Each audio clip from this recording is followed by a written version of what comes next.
If you're in a relationship that involves sex, have it, because sex is the glue that hold intimate relationships together. Without sex, you're just friends, roommates, all those things. So have sex.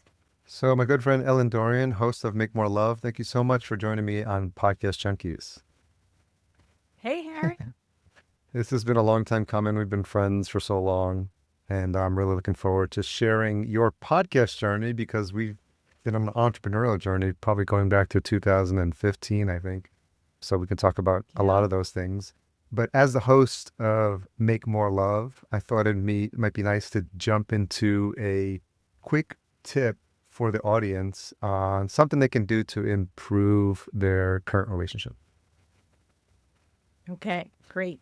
Thanks so much. Thanks for asking that question. And I'm going to go like straight to the meat of it, which is what's your sex life like, right? Okay. And if, especially if you've been together for a while, we all do this. We start out all hot and heavy. We're trying new stuff.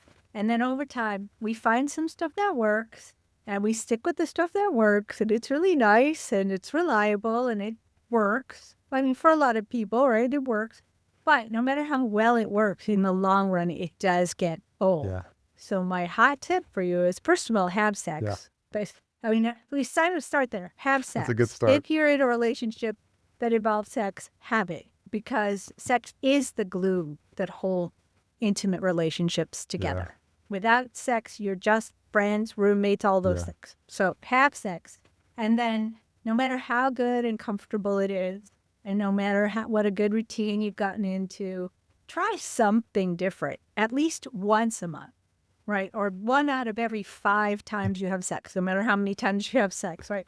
Try something either new or bring back something that you used to use that you don't do anymore or any of those things, because just a little bit of stimulus in your sex life, something new and exciting, will raise your whole sex life. That's a great tip. Thanks for sharing that. And it's a nice, juicy way to start the conversation. Well, yeah, we don't want to slide in easy, do we? Moving on. So how long do you think, looking back, have people been coming to you for advice? Maybe not just relationship advice, but, can you kind of trace that back to when you started realizing that people were coming to you because of your expertise, your guidance, or just looking for a ear that would, or someone that would listen to them? Wow. I mean, honestly, this goes back as far as college. When I was in college, I went to Wellesley College, right? And so I was in a pretty small dorm, and people were always coming to ask advice on something. I mean, it wasn't always relationships, but they always wanted to talk something over, and I was always game to do it. And it took me a while, like a couple of years, to figure out that all this advice giving and all these people coming to me was getting in the way of my academics. And I actually developed a very ingenious solution to this problem, because what would happen, people come knock on the door, or I'd go sit out in the hallway on the floor and people would just come up. So what I started to do was, when I had to study for a test or anything, I would take all my clothes off. I'd be naked in my room. And then if people came to the door, I wouldn't be tempted to go out the door spontaneously, because I'd have to put my clothes on. And if people came to the door and said, "Hey, are you around?" Well, I'm naked. So, it would take me a while to get ready, but, why don't you come back later? And that way I actually did make time for myself to study. My grades improved considerably between sophomore and junior year as a result.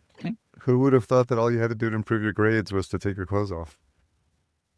Well, exactly. Well, getting naked is the solution to a lot of different problems. True. It'll remove your inhibitions, and a lot of times it's just the thing you need to get out of your own head. Well, I think you and I have talked about this. My most popular post ever, right, on LinkedIn, on my podcast, on any content I've done, is the podcast on sleeping naked and the importance of sleeping naked. So, like I said, but it goes back all the way to college. So if you think about those moments when you were able to get your clothes back on and be a sympathetic ear for your friends in college, what do you think it was that kept them coming back to you? Were you always a good listener, or is that a skill you developed over time? I was always a good listener. I had a really good role model because my dad was a great listener. He was the kind of person people came to for all kinds of problems. And he was my favorite human ever. So, and his name was Harry. Oh, by wow. the I way. don't think I knew. And so, so he was a good listener. I learned from him. But the big thing about it was, I think the reason people kept coming is because I would let them get the whole thing out. I start diagnosing or helping or talking until they were done. I was good at asking, and what else and what else. So it was all out on the table. But that is a skill that I learned over time, because when I used to jump in before, I would realize I would be giving advice without complete information. And, then I'd get a lot of what you always get, which is, well, yeah, I tried that, but, or, well, that won't work because, or, those kinds of objections that you get. So by giving people the opportunity to really get it all out on the table, I was able to change that dynamic. So people were more open to listening, and we could take different pieces and put them together as they were all out. Did you notice that as a skill, as something you began to get better at over time? Yeah. Oh, yeah, absolutely. I mean, it started in college. I was studying, one of my majors was philosophy. I had three majors in college. One of them was philosophy. And so it started there, but I really didn't get good at this until much later in my career. And I really didn't get completely reliable about that particular thing until I started coaching, where you learn. I was trained as a coach where you really learn to shut up and listen to what people are saying. What took you down the path of wanting to be a coach? Well, people had always come to me for advice. And at the time, I was looking for a career change. I was a high-tech executive. I was a marketing executive in the software industry. I was working in a bunch of startups. And the last startup I worked for went under right after September 11th. So there was no money left. There was nobody to ask for money. It just went under. And I said, well, geez, I like that. I'm sure there's other things I could do.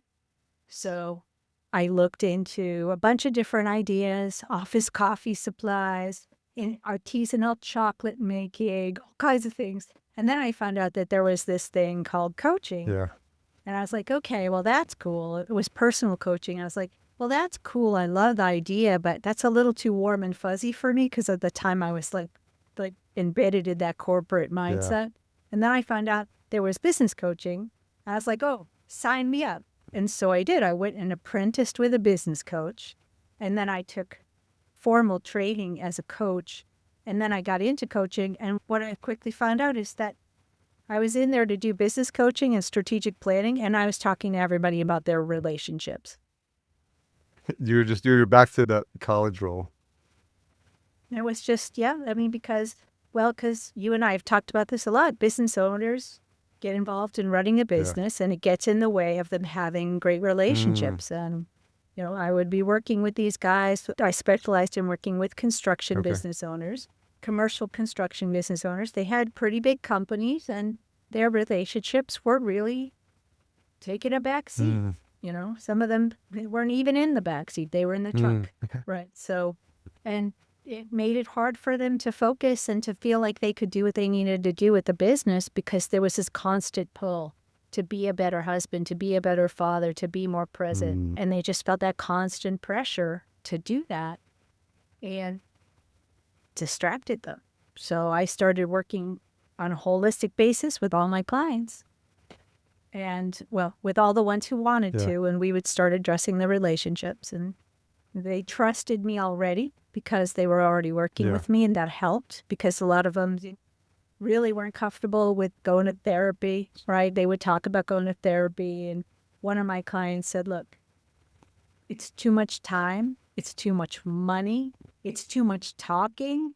There's too much. They want me to be too vulnerable. And there's no guarantee of results. If this was a business decision, I would have cut it off a long time ago. Right? That was their attitude. But since we were approaching their relationship using a lot of the same concepts, that we were using to grow their business, they were much more open to it, much more open to experimenting with it and then coming back and making incremental change. And so that's how I do it now, too. How did you get started in construction or working with construction business owners? You want all my Of backstories, course. don't you? So I told you I apprenticed with a business Yeah. coach, and I did that for a Yeah. year. And so it started out with him teaching me his methods, his skills, his systems. And then one day it was a year-long apprenticeship, and one day about 10 months into it, he's like, yeah, okay, time for you to get some clients now. Yeah. Shit, how do I do that? So I did what I knew to do from marketing. I sent out a bunch of letters. And one of the people, it was one of the few letters I Was ever it letters sent or anyone where emails? anybody were letters. It was the paper Old school, yeah. kind. Okay, that's what I thought. There was 20 of them. I've been in the business 20 Yeah. years. This is my 20th year as coach. So yeah, and it's not that email wasn't there at the time. It just wasn't ubiquitous, and especially construction because they were behind Sure. technology was. So I sent out, and I just happened to send letters to 20 businesses in my hometown. And it's one of the few times anybody ever responded to my letter in any context. But the guy owned a commercial plumbing company. He was looking to grow from 3 to 10 million. He got my letter, and he invited me in. We had a 4-hour sales Wow. call. Yeah.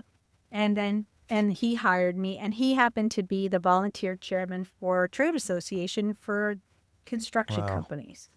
And he said, we need you here in this association to come in. So he got me to become a member.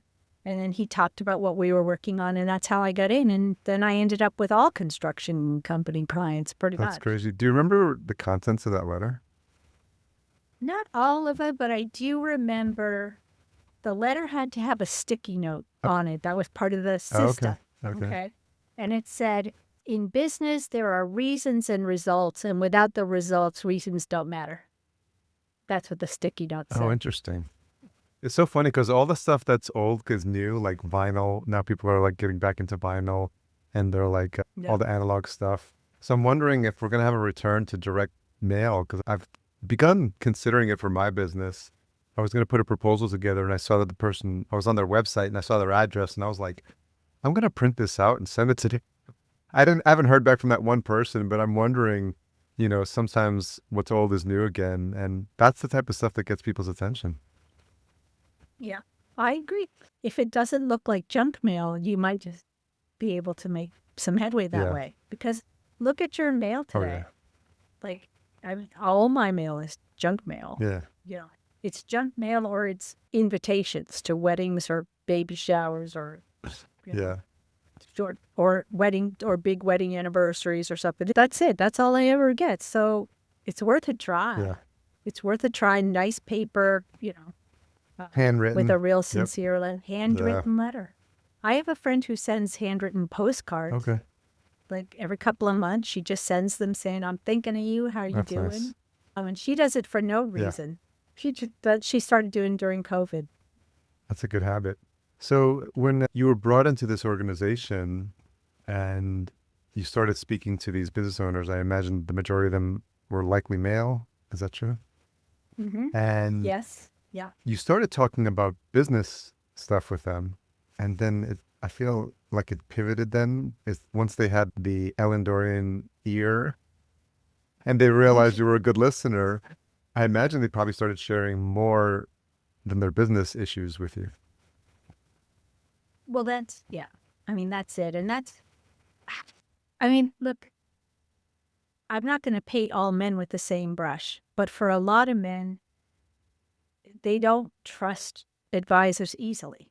Even, getting business clients in construction was always a little bit challenging because it took a long time for people to A, admit that they could use help, B, find someone that they felt they could trust to help, and then C, develop a level of trust where they would actually open up and accept the help. Right. So once you have done all that work, that's a huge investment. Yeah. And so now you have this one person you can talk to, and, well, you want to go look for another one, and start all over? Yeah. No. So, it looked like I was able to help. And, and it took some confrontation on my part sometimes to get that. But that first client who was sharing his relationship issues. It was that he was unable to focus on the strategic plan. And I finally said, look, you said you want to make some, to make some big changes in your business and you're not doing any of it. What's going on? But just that straightforward. What's going on? And that's when he said, look, my this and this and this and that. I won't go into all the details of that, but that's how it started. And I was like, well, that's heavy. I can see why you'd have a hard time working on your strategic plan with all that going on. So, if you could change that, would you like to? Sorry, the NLP question. That's a good question. Right. And he said, well, hell yeah. And so we started working on it that way. Nice. And I guess what you found and what they found is when they addressed the root problem of what was really getting in the way, then they were able to find more clarity and to work through the business stuff once they got that other stuff taken care of. Right. And it usually comes down to one big mismatch in understanding between the owner and the partner. And that is the owner usually says, I'm doing all this for my family because I want to provide for them. I want to give them the life that I promised when I married her. Right. It's because it's usually men, it's her. Right. And so that means I have to work and I'm putting all my time and energy into work so I can be successful. Okay, good. And on the other side of it, the partner's going, look, I married this guy and now I've got like an absentee husband. I am stuck here by myself for most of every week, all day, all week long. I'm with the kids. I take care of everything in the house and he's nowhere to be found. And then even when we're on vacation, even when he's home, he's on the phone. And even when we're on vacation, he's bringing his computer. And I don't have a husband anymore. And so he thinks he's doing everything, right, to make the relationship successful. And she sees it like he's nowhere to be found. And that's the fundamental disconnect that a lot of them find themselves in. Yeah. And once they both start to realize, that's when we start to make some change. But the important thing is I work with the business owners. That's my specialty, right? I work the business owners. So I do work with couples, but I primarily work with one person and what they can change about how they show up. That's going to have a ripple effect on their relationship.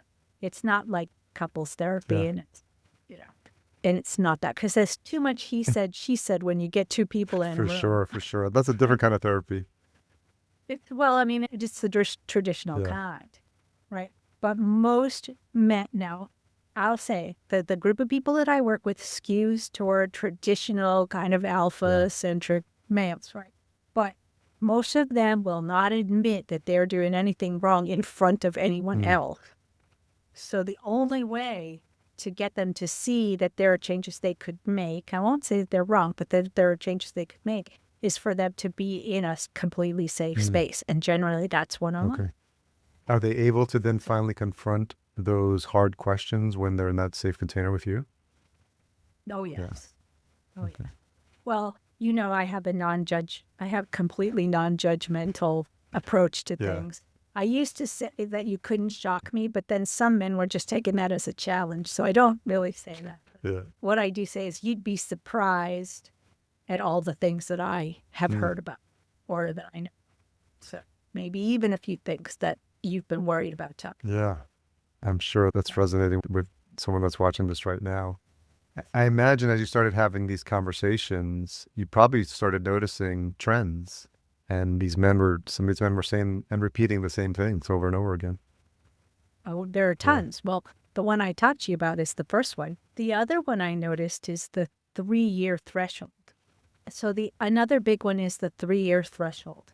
What I started to see is that the people that I was working with were giving up on their relationship and starting to look for something else after 3 years of not getting what they needed. And it was interesting, the number of people who said, it's been 3 years since we had sex, 3 years since she let me blah, blah, blah. 3 years is like, seems to be the threshold. So that was an interesting pattern. So if we can catch that before it gets to 3 years, that's a big win already. So, And there's plenty of others. There's, plenty of others. A lot of assumptions that people make, things that they think that their partner will or won't agree to, that they find out later that they didn't agree to, values that they thought they had in common that they don't anymore, futures that they thought that they both agreed to that they've now diverged on. Interesting. Yeah, people change over time, right? And if they don't continue the conversation and keep up to see where the other person's is at, you start to diverge paths. Absolutely. Well, that's why one of the things I do with all my clients is strategic planning for your relationship. At least once a year, we're going to sit down and lay out a plan. That's a rolling 3-year plan. So it's very business-like, right? It's a rolling 3-year plan with a 12-month goal and then projects. This must be sounded familiar to you, like a series of projects that get you to the 1 year. The 1 year gets you to the 3 year. And then you have to reevaluate at each milestone to see if it's actually working. And do you see, like, when they are committed to the work and they do the work, that they start to see the difference and the change in the relationship? Yes. Well, yes and no. Yes, sometimes. But what it really does is some relationships are not to continue. They run their course. And a lot of times what happens is that there's a lot of investment in the relationship, especially if you get married young and now you've built this business and you've had this partner and you've had these kids and you have these houses, right? Because it's not just one, it's several houses, and all your friends are joint friends and your families are all, and so now here you are and you're like miserable, but that's a lot to have to give up, right? So you really have to think, is this worth it? Right. And so a lot of people will say, I'm just not sure. And they'll be not sure for a decade or two. Right. And in the meantime, they're getting older. Right. And then what ends up happening, well, I've seen this a few times, is a guy will get to be in his late 50s. And all of a sudden he'll go, you know what? I'm not going to live forever. I can't live like this anymore. And then they end up making, after all these years of indecision, they end up making a rash decision that ends up costing them. And then generally speaking, if they get divorced at that time, they'll find themselves with a much younger woman, and they'll have to make the best of that because they'll be like a lot of 57, very dangerous year, 57, 56, 57, 58. If you've been married all this time, and unhappily so, that's a time when that's a real turning point for a lot of people. They see 60s coming and they go, is this all there is? This it? Me for the rest of my life, right? So, and then they end up making poor decisions. So what I see happen is if people put the work in and the relationship doesn't respond, the partner doesn't respond, and things don't look better, they are in a much better, more controlled place to make that decision to move on. And that makes the process of moving on less painful. Not that it isn't painful, but less painful, much less costly. You can maybe do it using a collaborative approach rather than an adversarial approach if everybody's above board about the money, because that's a big point of contention. And then people can move on with their lives. Yeah, it's so interesting how you see trends. It's the 3-year marker and then this 56, 57 age. And it's like human nature is like, we think we're all living these individual independent lives and, we're making decisions based on our own unique circumstances. But I think human nature is human nature. And I think when people, there's certain, periods of time together or certain milestones that they approach that in general just, like you said, make people do interesting and sometimes rash things. Well, I also think we overestimate how unique our lives are. Like, sure, if you look at it in terms of the people, the people we know, your life might be unique. But if you look at it in terms of megatrends, right? Megatrends, and then look at American life, let's say. I mean, it's not only Americans that I work with, people from all the English-speaking countries, but let's just say Americans, our lives compared to the lives of other people in the world are not as unique as we think they are. So of course we're going to see patterns. Of course we are. And then if we narrow it even more to business owners, then that becomes even less Yeah. unique, even more prone to being part of Yeah. patterns.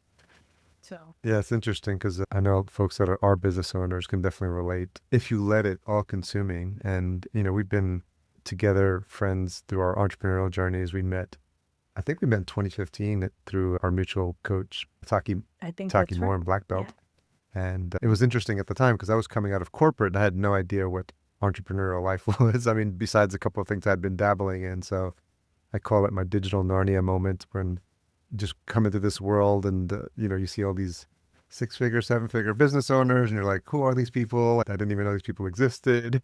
And so you Right. have to you have to learn a lot, and it's not for everyone. And I think being an entrepreneur has probably been one of the most challenging things I've had to do in my career. It's a lot of ups and downs, but I think what you learn to do is get up faster from your failures and recover more. And I think just coming back to these conversations you're having, you do have to be aware of not letting it be everything or be your entire life, even when it feels like it needs to sometimes, because you got to pay the bills and you've got to, you just lost a couple of clients and you got to recover. And so it's like, it's way different than just, getting that paycheck deposited in your account twice a month. So it is challenging, and it's not for everyone, but I think it's something that deserves effort if you got to find that balance. And I think I just came back from a men's retreat.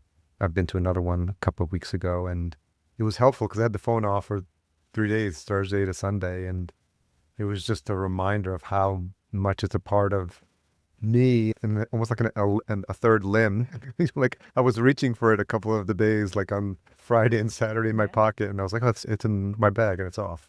So I can definitely like commiserate, but I think it's important for our own sanity and our own health of ourselves and our relationships to do things that can help us find some balance. I agree. And well, I think if there has ever been a case study for the law of diminishing returns, it's overwork as an entrepreneur. You can do work for 40 or 50 or 60 hours a Yeah. week, let's Yeah. say. And then, but somewhere in that, you start to become less productive. Mhm. And then what you do is you end up working 80 hours a week because you're less productive than if you just worked 30 hours a week instead. That it's really a skill that you have to learn, right? And I don't know about you, that took me a long Yeah. time Yeah. to learn. Even when I was in corporate, I was bad at that. Bringing your work I home. was, well, what would end up happening? I worked for Dragon Systems, right? The speech recognition people. It's the only startup I ever worked for that people would recognize today. And I was working like hours, like 60, 70 hours a week. I was at the office that many times. But in retrospect, what was happening is that I was putzing around during the day. I was talking to people, having conversations, brainstorming, doing all those things, and not getting my work done. So I wasn't starting to work until 4 in the afternoon. So of course I had to work until 6 or 7 or 8 at night to get my work done after I spent all day in meetings and socializing. That's funny. I do remember that. I mean, it's interesting because when you think about how much actual work gets done in your corporate, job. I mean, I'd have to be at my desk at 9 just because everyone has to show up at 9. We've all been indoctrinated into this, corporate mindset. But there's those times when like, some people would take smoke breaks or just go hang out in the break room or just take a longer lunch. And I think about that as an entrepreneur, like how much like time I was wasting socializing. And it's part of they become like your second family, your work family. Yeah, And so that's that's something you have to, I think what's been challenging for me is learning how to cultivate that here as an entrepreneur working from home. Like I got to work harder to make sure just all my relationships are not all Zoom relationships and like, podcast interviews. I've got to actually cultivate real conversations with people. And as you get older, for men too, it's just like challenging, like especially being in a new city and getting out of my comfort zone. And sometimes I feel like a kid in 6th grade asking the other kids in class if you want to come to your birthday party. Like, hey, you want to go out? You want to like meet for a drink or you want to grab some coffee? And you got to build these relationships. Yeah, but if you hit other entrepreneurs, they're like, hell yeah. Right? Because we're all deprived. Yeah. I know if I don't plan it, I could not leave my house for a week or two at a time. For sure. It's like, so And then, of course, all of our friends, because of how we met each Yeah. other, right? All of our friends are all over the world. Yeah. So a lot of our relationships have to be Zoom-based. Yeah. That was the benefit of that group we were in. We were meeting, I think it was 2 or 3 times a year in like off Yeah, locations. 3 times a year. Yeah. Those are some good memories there. And now it's just once a year. And Yeah. an exotic location for. Yes. Well, next year is in Thailand. I don't know if you Okay. heard that. That's been a, This year was, I'm glad I went this year. It was in Mexico. that's been a while since I've been to last time I went to Thailand, I almost died. Really? Wow. I spent 8 weeks in Thailand nice. right after I graduated from college. Yeah. It was fabulous. I'd like to go back. I'll see. That'd be fun. We'll see when it gets to be I'll closer go visit to my time. VAs too, so that'd be nice. Well, that's a good point. That's probably part of it too. I'm sure there's a lot of folks that have their VAs there. Well, my VAs are in the Philippines. I wonder how hard it would be to get them to not Thailand. too That far. would be a good reason. So talk to me about your podcast journey. When did you start? I imagine you started as a listener first. I did start as a listener, but I was a very casual listener. I mean, but I mean, you know this. I tried to start a podcast 4 or 5 times. Right? I even tried a couple of times with you. Yeah. Right? We did. It didn't launch well the first time. It was all me because I just didn't have the self-discipline to do it. But I always thought I would love having a radio show. I used to listen to this restaurant radio show on Saturday mornings on RKO. And then I would listen to, there was a restaurant show, a dating show, and then they merged. And so it was like a dating and restaurant show. I used to listen to that, and I was thinking, I can do that. What do you think it was about the medium that was pulling you? Because you said, there was a couple of false starts, but what kept you coming back? Like, what was it that was coming alive for you? I knew I had something unique to say. I knew that I had so much information in my head and so much information on scraps of paper, like hundreds and hundreds of pages of notebooks and scraps of paper. And I knew I had these ideas. And I thought that a podcast with a regular publishing schedule was going to be the way to eventually get it all out the door. And it took me a long time to figure out that, or to really get my head around the fact that it didn't have to be serial. Yeah. Right? That it didn't have to flow logically from one end to the other. And now I don't worry about that as much. My podcast is a stream of consciousness from the first to the last. And every once in a while I put some kind of logical series together, group of ideas together. But so, I tried it. You and I talked about doing a limited series first, but that just I was getting in my own way for that. And then I got the idea with you to do this podcast, and you started the group, and you were going to take everyone through the group, right? And there was a lot of technical stuff to learn, and I always get a little backed up with that sort of thing, because it seems to me that no matter what I do, it never works the way it's supposed to work, or, sure, everybody feels. And so going through it with you step by step, and I don't know if you remember this, but the podcast had a different name. Yeah. Before. What was it, the first one? And it was Rock Solid Relationship. Yeah, that's right. Right. And I published the first trailer, and it's not like I didn't do research. We did research, a lot, right? But then I put it out there, and I put up the trailer, and the next thing I see is that there's this already a podcast that's been going on for 5 years called Rock Solid Relationships. And so I ended up having to change the name. And I was like, well, I said to you, well, I would do this one, Make More Love, but isn't that too racy, right? And it's like, isn't it? And we decided after I had to change the name pretty quickly, I decided to go with it, and now I love it. And I tell people what it is, and everybody's eyes light up when I say it. Yeah, it was one of the interesting things. I remember those conversations because I think I've just become more aware of it after launching over 130 shows since 2015 for clients.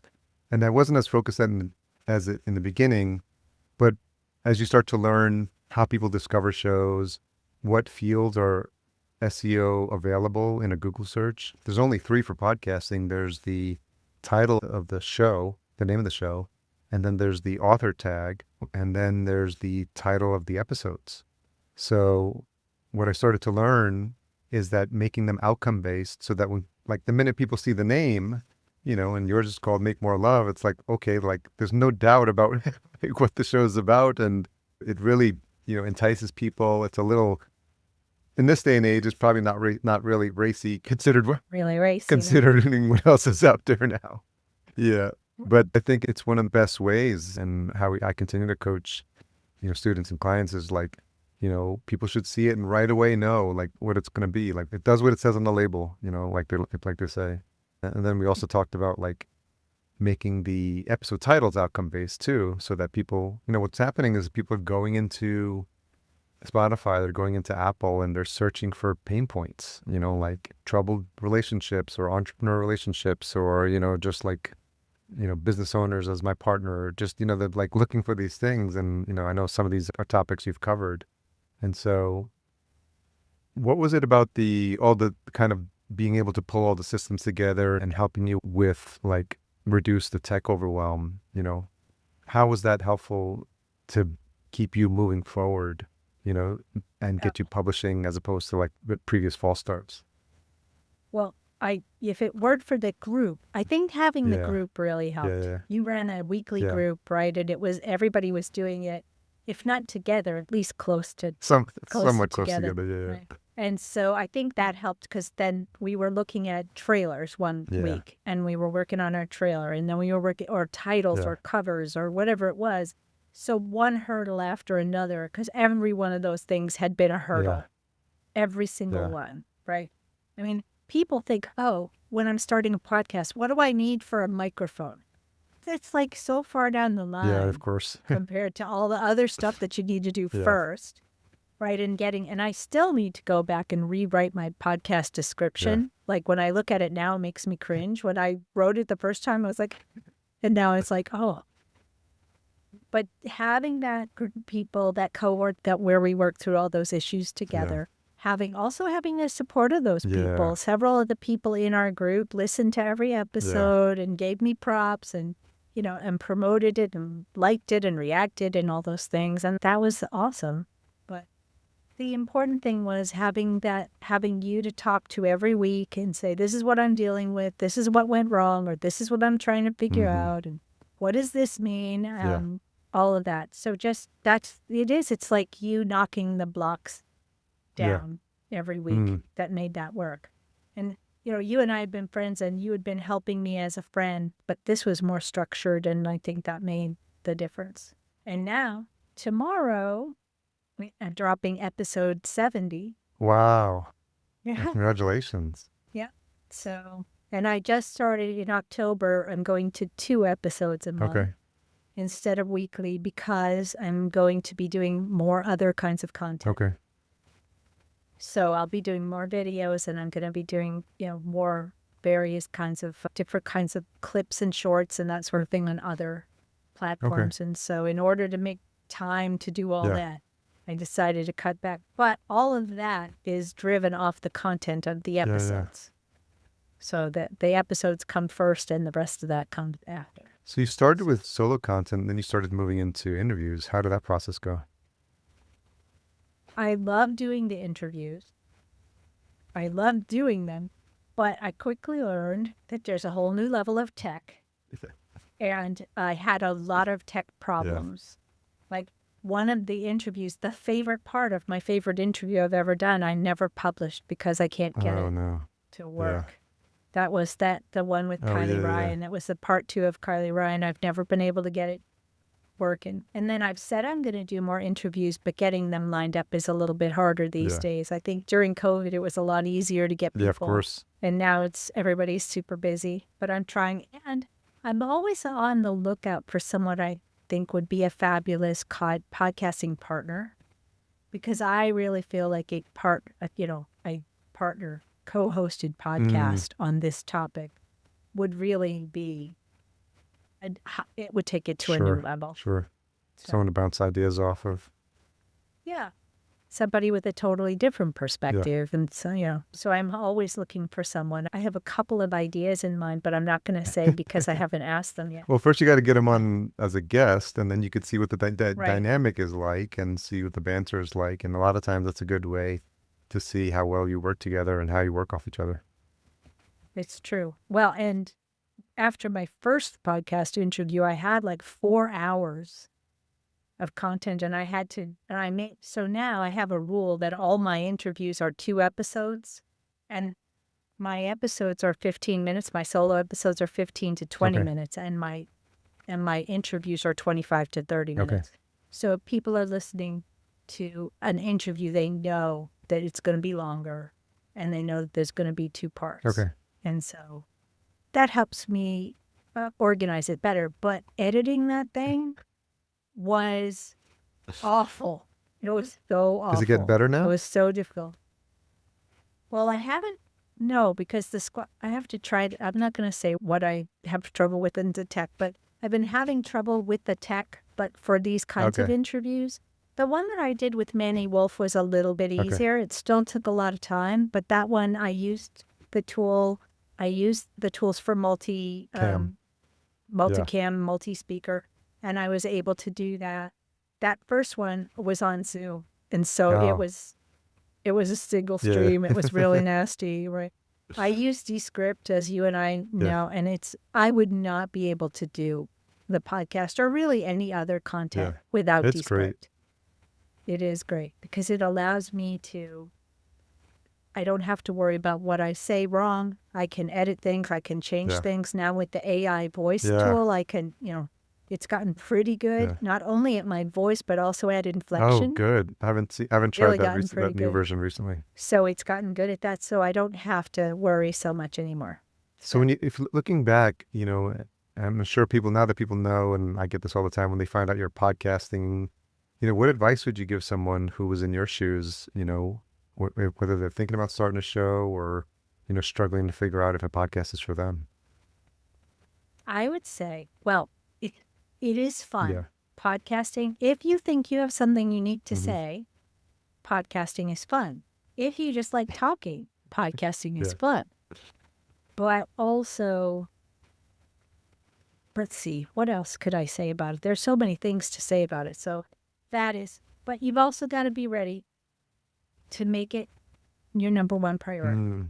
Before I started the podcast, I was talking to my husband. We were on one of those 4-hour drives that, couples tend to go on. And I was talking to him about, and I was unhappy with the way things were going in my business. I was feeling really burnt out.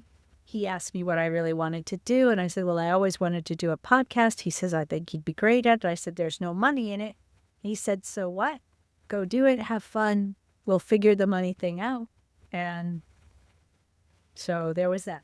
So you have to either have the money so that you don't need to worry, or have someone who supports you and doesn't care about the money, but you got to be prepared for it to become your first priority. Yeah, that's very important. If I don't do anything else in a week, I do my podcast episode. That's, and even then I don't get one done every single week. I do take occasional weeks off. That's the other thing I learned. It's okay if one doesn't end up coming out. Yeah, it's just communicating to your audience what's happening. I think that's what I've learned as well.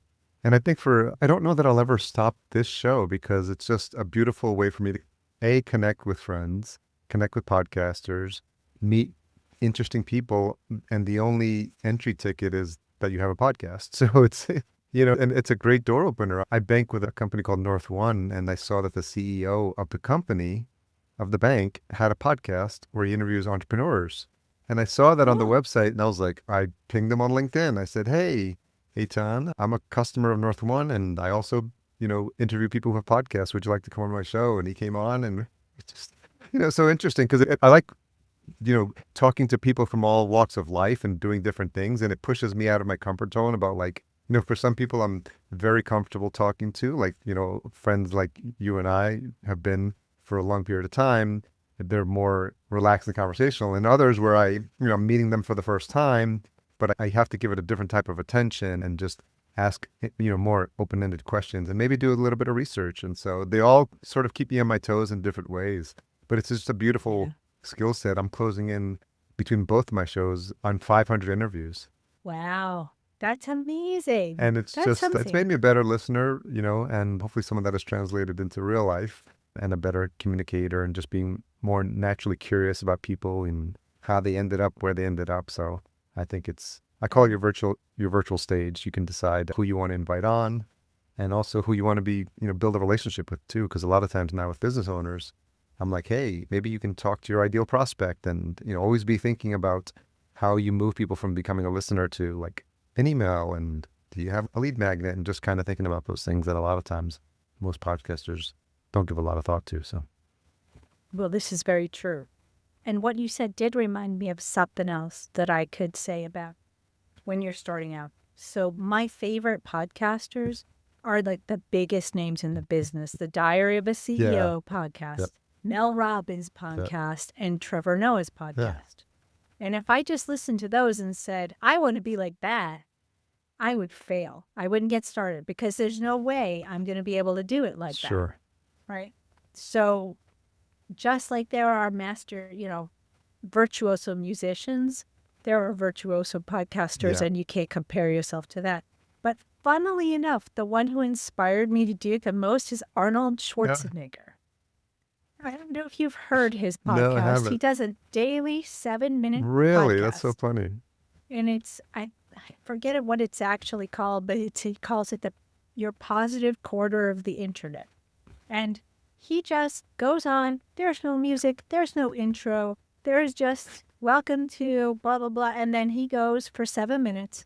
No intro, no outro, That's so nothing. funny. 7 minutes on something. He talks about something that's on his mind. And it's usually something to do with mental, physical, or emotional fitness. And he does it every day. And I was like, well, if Arnold can do it and he doesn't have intro music and he doesn't have then I guess I can do mine without intro music. And to this day, I don't have my intro music set up.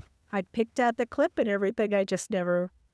That's so fun. Haven't put That's it so in yet. fun. I'm just envisioning, because he has that unique voice. It's Arnold as soon as you hear him. So, and he's been a part of anyone who grew up in the 80s or 90s, has probably seen plenty of his movies. So exactly. And, and he has a lot of very good things to say. I might not agree with everything he says, but I do like that mission, having a positive corner of the internet. I think it's more important than ever. For sure. Right. Yeah. And I don't know if he's still doing it because I don't listen as much anymore, but I did in the beginning. I was using it as, as role modeling and as good. That's a good inspiration to example. keep going. Because those earlier three you mentioned, they've got production teams. They've got like probably $1 million budgets, and they got all the people doing all the work for them. They just have to show up. So that's why, and they sound absolutely. Well, pristine. like Trevor Noah's got Starbucks as the sponsor, right? All of them have massive sponsorships and all those things. So so you're not going to get there, and they all have books, and they all have other things that and so you're not going to get there, and they're all hours long. That's the other thing; they're all like an hour and a half long each episode. So this format, this format's for everyone. Yeah, no, if I had just only had them to listen to, I probably would have gotten discouraged. So having that little 7-minute a day podcast, that helped me stay on track. I like that it's 7 and minutes it also, too.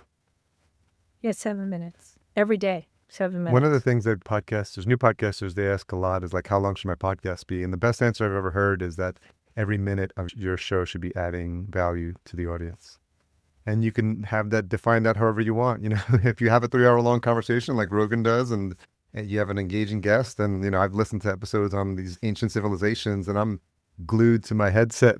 Like, well, this is fantastic. I love every minute more. I'll hear a 3-hour conversation, and I'm ready to I'm like, oh, I want another 3 hours. Let's keep going. And then sometimes, it's like 7 minutes is enough, and then that's all you need. So I think you just have to keep that in mind if you're just getting started, serve your audience first. Yeah. Well, and the great thing about using something like Descript is that even after you've recorded, you can ramble on as long as you want. Yeah. But then when you have to, I do my own editing, and I recommend that everybody do their own editing to start. Yeah, for sure. To start. Now, I know you work with people and you help them do all that, and you make a professional podcast out of it and everything. But for me, I need to do my own editing because I very quickly start to hear where I've gone off track, where I've gotten more often I've gotten Yeah. repetitive than I've gone off Yeah. track. I've said the same thing 15 times. Oh my God. So I go back and I have to like pull that out and change all that. And I'm sure that a great editor can do all that too, but it actually helps me get my thoughts together. Sometimes I have to re-record the whole episode because I'll get through it and then Yeah. it's too disjointed. There's new features in Descript that are still beta, but they're AI tools. And it has like a chatbot feature. I don't know if you started to play with it, but there's a AI tools and there's a little dialogue box at the bottom right. So you can say, you can test this out, make a duplicate of your production or your composition, say, tighten up this. You have to transcribe it first so it has the text. But basically you're going to say, tighten up this conversation so it's not repetitive and it's punchy and to the point. So like that, you can type that in and it'll go and it'll do it's still beta, so it may be a little janky, but try that, play around with that. I think you might be interesting. Let me know how that works out. But it's like, they're trying to make it, they're calling it vibe editing, or I think that's the term now, because like vibe coding now with websites, it's very common. So the founder of Descript was like big on just making editing, they were early with the text-based editing. That was they were kind of pioneers in that space. But their whole objective has always been to like democratize editing. It's not this thing that you used to have to pay an editor like $300 for a video edit. It's like and now you can just chat into a box and just, hey, clean up my ums and ahs, and it'll do it. So Well, I mean, yeah, $300. When I was back in tech, we would pay $15,000 for a 20-minute corporate video that went on our static website. You can, right? yeah. I mean, they come in with a production crew and it was lighting and all these things and music and the whole thing, and they would deliver this 20-minute video, and it would be 15 grand to do that. And think about the stuff that people are producing with these AI tools within like a minute with a 1-sentence prompt. It's just bananas. So it's challenging for people that are in that industry right now. They've got to like make sure they're continuously reinventing themselves or staying abreast of some of these tools. But yeah, but nothing is as good as AI is not as good as human beings. And honestly, you can tell. Yeah, for sure. Can you tell when you read it? It's terrible. In fact, on Facebook, I read all these posts. I read posts and that start out to be really interesting. And then you get into it. And there's that sentence structure, the giveaway sentence structure. That's not this, it's that. Yeah. And 15 M dashes later. I mean, it's it's generated by ChatGPT. I use ChatGPT to help me with my episode, but I don't let it write it for me. Yeah. And even though I give it instructions not to let it, I always say, that was in your voice, not my voice. Please go back and redo it in my voice. And even then, it slips in. Yeah. I never feel I can make a comparison on my own anymore. I can't say, oh, it's not this, it's that, because then it sounds like AI. That's true. Yeah, it's a fine line. And I think more and more we're going to get to a place where powered by humans is going to be like the tagline. You're like, oh, this was actually powered by humans. So we're heading into some like crazy times. It's true. So I have a couple of questions that I always wrap up each interview with. I can't believe the hour's gone by so fast. What is something you've changed your mind about recently? Aging. Okay. I've been really worried about getting older because I am getting older. And I've been really worried about it. And I know you've known me a long time. I've lost 125 pounds. It took me 10 years to do. And so now I finally feel like, oh, I'm in better shape. I'm healthier on this than I ever was, but I'm still getting older, and I've been really sensitive about it. But I just came back from Steve's and my 10th anniversary trip. Was a biking river Oh, cruise. nice. And it was nice. And my episode is about that. Tomorrow's episode is about that. And one of the things is that it skews older. The people on the biking cruises tend to be between 65 and 85. Yeah. We were among the youngest people on the cruise. And I had been concerned about it because because I'm sensitive about that. But what I saw was that these are folks who have really made a commitment somewhere along the way, and not one of those 75 hard kind of commitments, but more of a daily, like more embedded, more internalized commitment 75 to take soft. care of themselves. Yes. Or 75 years. Yeah. Yeah. Once in a while soft, but still Yeah. taking care of themselves and seeing that's okay. So aging is one of the things. Yeah. So that's one thing I've changed my mind about recently. Yeah, I can definitely relate to that. I just turned 55 and I gifted myself that men's retreat. I talked about it. I did a sweat lodge for the first time ever. That was one of the most challenging things I've ever done. It was nice to be among a group of older men, but I could, I'm making a conscious effort to work out 3 days a week. Thankfully, I've got a decent weight set here at home, and it's just one of those things that I have just committed to doing for the rest of my life. It's not like I'm going to keep on working out and then I hit a certain age. And because, for most adults, especially men, I think it's after 40, you start losing muscle mass rapidly if you don't work out. And so I've been more conscious of that as well. And just being fit, I think, and then with all the advancements in stem cells and, I want to get to the point where I can start, taking advantage of some of those things. And it just motivates me to know that if I can, be successful in my business and, and then maintain a healthy lifestyle, that there's ways to, live a good life, and different than when our parents experienced. Although my parents are 82 and they're still kicking it, going on trips. And so I've got good genes, thankfully. Well, that is good. And my mom is 85 and she's doing pretty well. I mean, she is doing pretty well. I couldn't really complain, but she is starting to slow down a little bit. But one of the things Steve and I noticed as we were there is there were a lot of people there who were like coming up on their 50th wedding anniversary. Oh, wow. And we figured out that in order for us to make it to, well, we won't make it to our 50th wedding anniversary, but it's in our 50th anniversary of knowing each other. We're going to have to be 94 and 96 years old. And so we made a deal. We definitely going to have a 50th anniversary party. Good. So that'll be a fun one. Yeah. What is the most misunderstood thing about you? You might laugh when I say this, but I have kind of a good girl persona. Okay.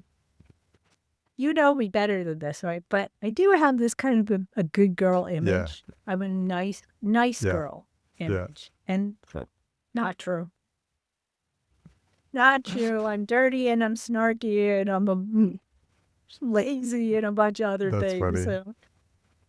Yeah, I think it's always interesting. Like sometimes people get a little tripped up by that question. They're like, well, I don't know what other people perceive of me. But sometimes you do get the sense that how people interact with you is based on just a surface level. And then your true friends know you at that more intimate level. So I'm grateful for the opportunity to have gotten to know you better over these years and done a lot of trips together and a lot of entrepreneurial experiences and a lot of commiserating as well together about our respective journeys. So I appreciate your friendship over the years, and it's been fun to see you on this podcast journey and, how that's transformed you and getting out of your own way to have these conversations and to speak up and share your voice, because it's one of the things I'm so adamant about. But I feel like everyone has a voice inside them that needs to be heard, and you've got just an incredible journey that you've had in your own life, your lived experiences, and I'm so happy that you're sharing those with a broader audience, and I'm excited to see what's next for you.